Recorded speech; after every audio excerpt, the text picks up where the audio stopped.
Morning world, Hippy Trev here. Same old, on a lovely day up here in paradise. Rightio, so I'm going to do a battery swap today.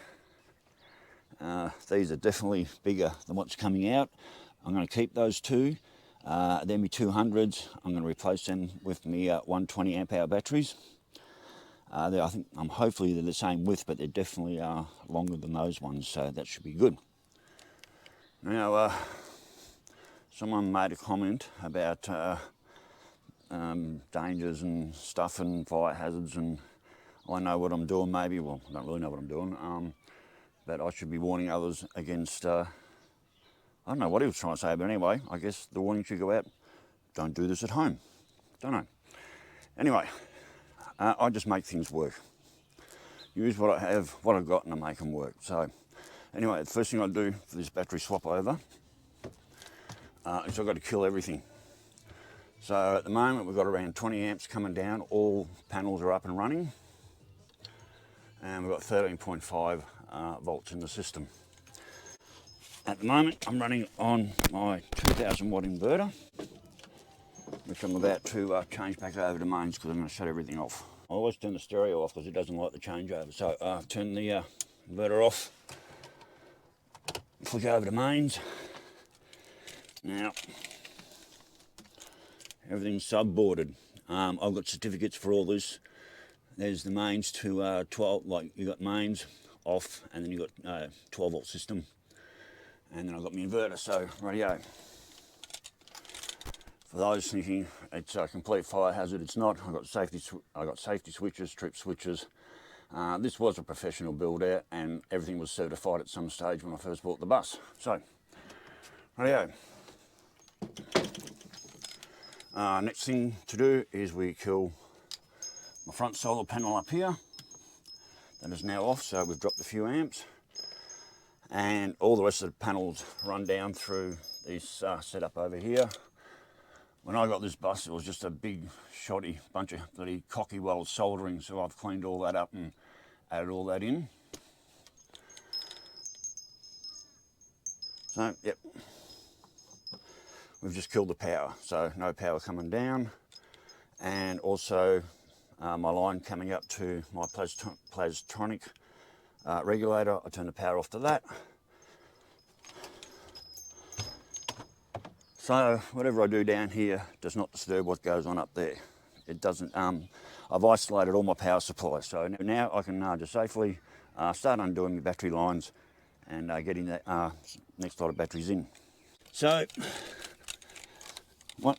This is my main line here up to the inverter. So I've got my main power feed, positive power feed was that. So this is my main positive power feed up to the inverter.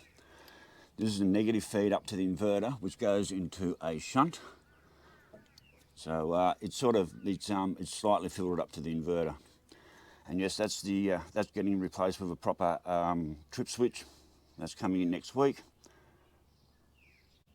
And same with the isolators upstairs. So, right, what I need to do. So, when I first got this bus, about 6.5+ years ago,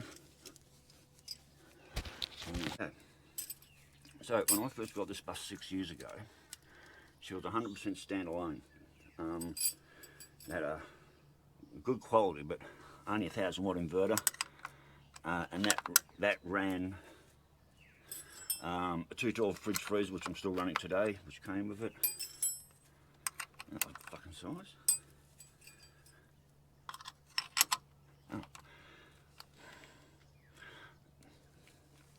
Oh. Yeah, the fridge. So the fridge came with the bus, and down here I had 2 big start batteries, which was just for the starting of the motor. And in this cradle here, I had 4 massive 6 volt wet Trojan batteries, and it was all running on a 24 volt system because the bus is a 24 volt system. Anyway, I shot down to Victoria, went down to Victoria for 3 weeks, and while I was down there I left the inverter on and the fridge on. Everything else was off, and I left the fridge running on the inverter.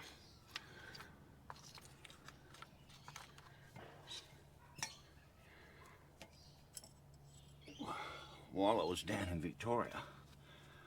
Good old Cyclone Debbie come across, and for 3 weeks there was absolutely no mains power, there was no solar panel power coming down, and for 3 weeks the fridge kept trying to run off the inverter with the batteries unable to rejuvenate themselves because there was no sun for like literally 3 weeks. I come back home to 4 completely wiped out batteries. What is the size of this bolt? Nothing I've got fits. Must be a 14. No, there we go. Odd.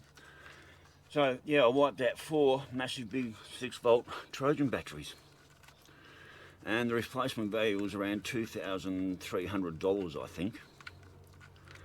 And there's just no way I could afford to do that. So basically I stuck a couple of dead car batteries I scored in there and just plugged the bus back into mains power and ran like that for quite a few years. And then I come across these 2 batteries over in Hervey Bay that were a good price. So I grabbed them and started running things back, you know, started running the inverter again. And that finally shit itself. I think that's why my last laptop blew up. And went and picked up this brand new 2000 watt inverter, never been used. Still in the box for $250. Stuck it in here, and then it wasn't long after that I found the extra batteries over here, and basically that's how I've been running for the last 2 years. Right, that's one out. About the same. Right, I should fit that. That's 2 out. Oh. There's 1 in.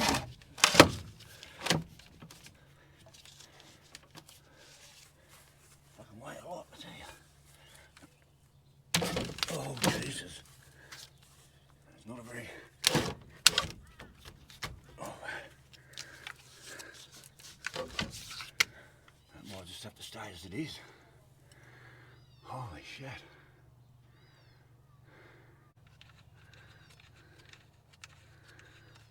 This better work. I won't be happy. That one.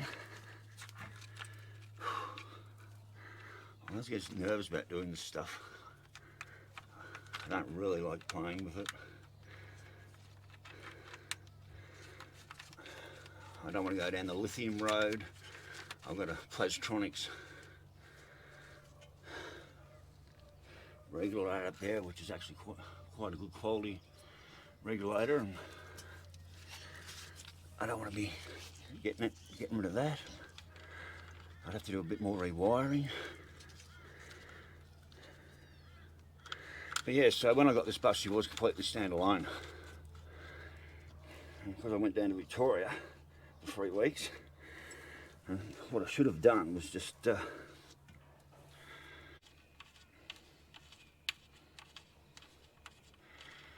multitask. What I should have done was put the fridge on mains power,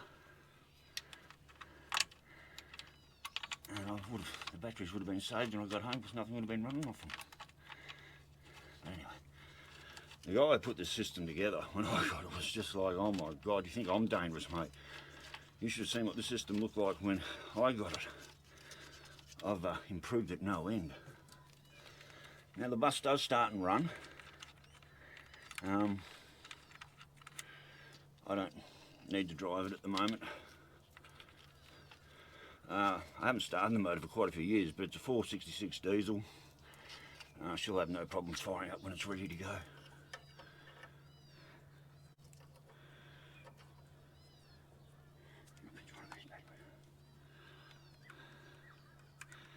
I have no plans on moving it anytime soon.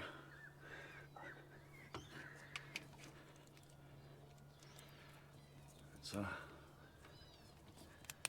a lot of connections on one pin here.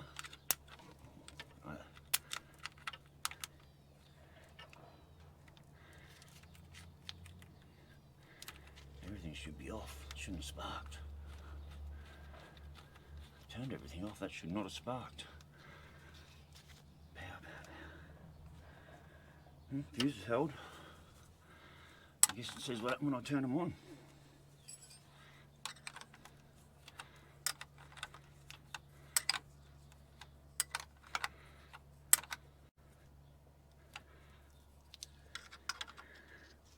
I might go and turn my big panel off upstairs before I turn everything on. Everything went back together the way it came apart.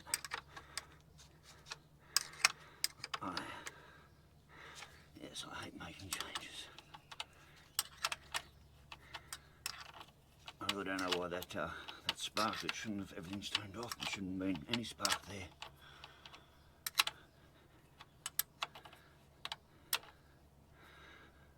All right. Test. Go upstairs. Turn everything on. Hope for the best.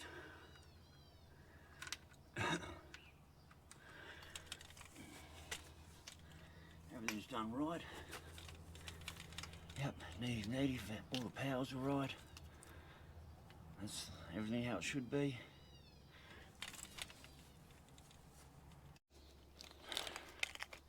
Rightio worlds, batteries in, they're done.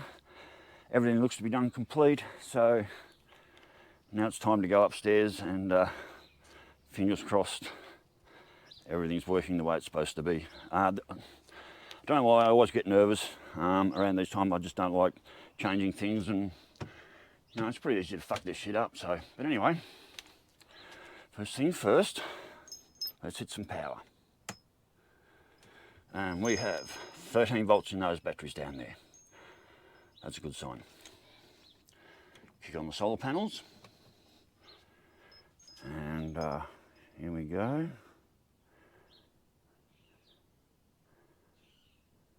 Starting to come up. These batteries I had charged up, so if the amps don't go that high, a lot of it's because the batteries are already charged, and at the moment there's nothing really drawing off them. Kick the front panel on. Oops, kick the front panel on up here. Oh, here we go. That front panel might be small, but she certainly kicks in some amps. We're up to 14.3 volts. Putting down 20 odd amps. Rightio. Time to change over to inverter power. So that's my 2000 watt inverter. I got that for 250 bucks off Facebook, and they're like 500 bucks brand new, and this was literally brand new on the box. I found on the local Facebook page. It was over in Harvey Bay, and just rode over or drove over and got it. And that's where I really started getting back online and basically making the bus as self-sufficient as I can. So anyway, let's kick that on. Inverter's on. We're now running on inverter power. Keep the stereo on. Got to have my Uzmik. So 14.4, so what can happen, what I've noticed lately with all panels running, sometimes you'll run up to like 15 volts, and at 15 volts, this thing starts cutting out. So now I'm getting around 14.4 and whatever. If that starts getting up around 14.6, 14.7, I can actually click off the front panel, or I can go upstairs and click off any one of those banks of panels up there, just so I don't overcook everything. And like, yeah, if I do a run to Bundy or something, basically I turn all the panels off bar one, because usually nothing's running in the bus anyway.